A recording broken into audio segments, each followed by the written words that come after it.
बिस्मिल्लाहिर्रहमानिर्रहीम। अस्सलाम वालेकुम। आप देख रहे हैं नेशनल न्यूज़ और मैं हूं सुबान कुरैशी।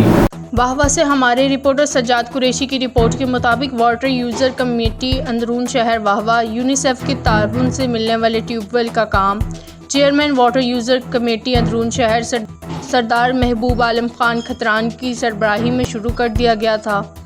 काम तकमील के मराहिल तक पहुंच चुका है। Motor 30 horse power, delivery line 4 inch, solar system की 4 दीवारी मुकम्मल करके सोलर सिस्टम इंस्टॉल कर दिया जाएगा।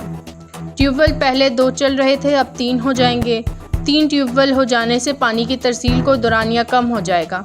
इस मौके पर कमेटी मेंबरान ने विजिट किया, जिसमें general secretary water user committee महबूब शफकत खान खतरान, सेक्रेटरी फाइनेंस हाफिज़ अब्दुल हनीफ दामानी, अरकान वाटर यूज़र कमेटी फ़खर इस्लाम खान पठान, मलिक अब्दुल कबीर अराई, मुअज़्ज़िज़ीन शहरी, सरदार वजाहतुल्लाह खान खतरान, ज़िया गुल खान पठान, सदर अल कुरैश, खुशहाल ग्रुप सज्जाद अहमद कुरैशी, वकास कुरैशी, सरदार अहमद अली खतरान, सरदार इमरान आलम खान खतरान और दीगर हमरा थे।